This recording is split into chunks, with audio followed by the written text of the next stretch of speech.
Today on 3D Outdoors, we're going to be doing a review of the Flopbox bait cooler right after this.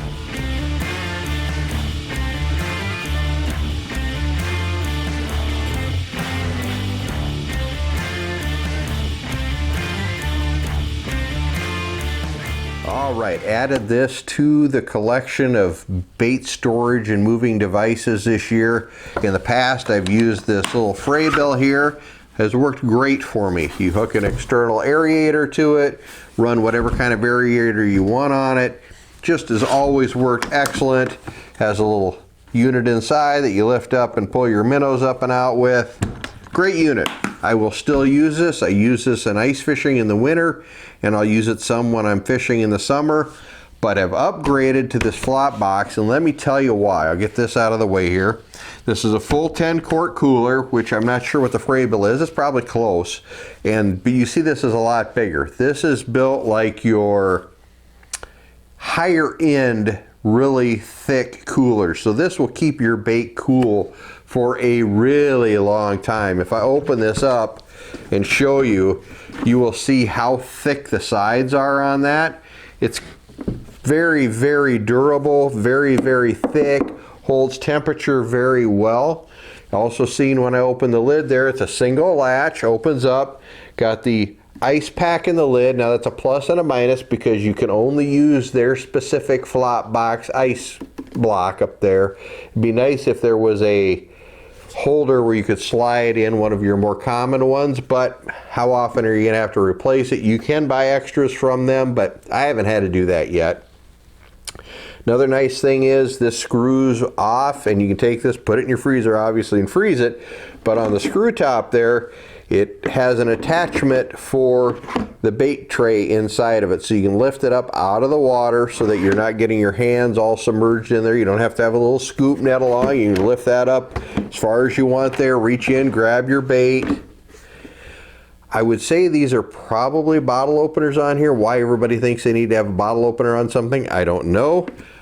You can lock it shut if you wanted to. I suppose put a lock through here. There's a hole in there, kind of a neat feature. Has cup holders on the top, another neat feature. Very durable metal handle on here, great as well. Another advantage to this is the aerator part itself. Where that one there, you have to add an aerator, strap it on somehow, carry it, make sure it doesn't fall around, whatnot. Worry about changing batteries and things like that. This one you don't.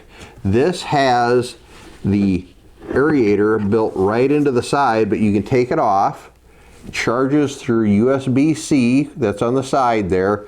Has a runtime, there's two settings on it. If you press the button once, it'll run on a constant mode. I think that's good for like 72 or 84 hours. If you press it twice, it'll run intermittently, so run for a little bit, shut off, run a little bit, shut off. That extends it to like 180 hours, so you'd have to look at the website. The book itself doesn't have it listed in the exact runtime, but it is tremendously long. And then 3 taps of the button again shuts it off. Has a little indicator over here. If you press the button, you can see what your battery charge is in there. Just great being able to plug it in like we do all of our other modern day electrical devices with a lithium ion battery and recharging it right on board. Don't have to buy batteries all the time. It's just easy. And then to put it back in, you just set it right in there and just push it right into place. Just like that. Pops into place and away you go.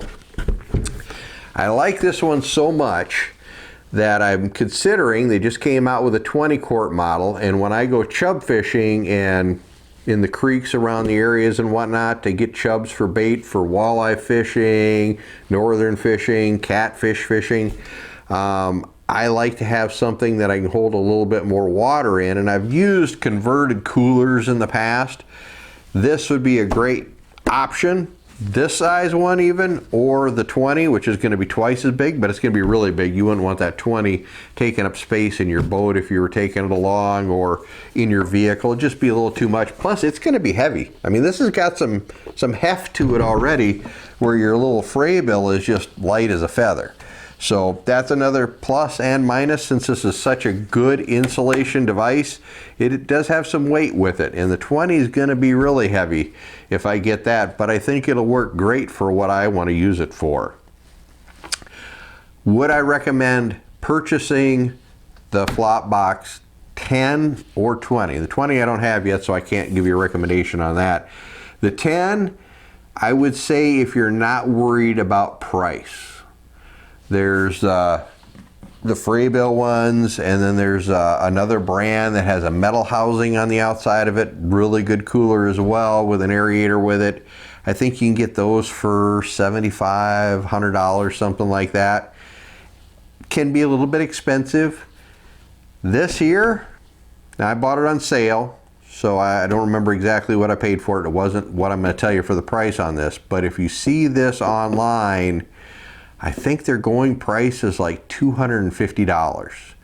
So it is priced accordingly with those upper end coolers. Like if you had a Yeti or something along those lines, that's the level of purchase price that you're going to be paying for something like this. I think the 20 quart is going to be $275, something like that. So it's not a lot more, but it's an expensive cooler. So if you're going to use something like this a lot, and you want something that's going to withstand some abuse, keep your bait good and cold, front locks easily, easy to open up, easy to close, you're not going to pinch your fingers or anything like that. The advantage of being able to lift it up and not get your hands all wet, the replaceable ice in the top. If you think that this would work good for you and you're not worried about the $250 price tag, then yeah, it's definitely worth buying at that price. I had no problem buying it at that price, and I think it's a great value for that, and I enjoy using it. But if you're on a tight budget, this may not be the unit for you, and you may end up using like one of these Fraybills or one of the other brands that are under $100. $250 is a lot for an investment in a bait cooler, but if you can afford it, it's worth it.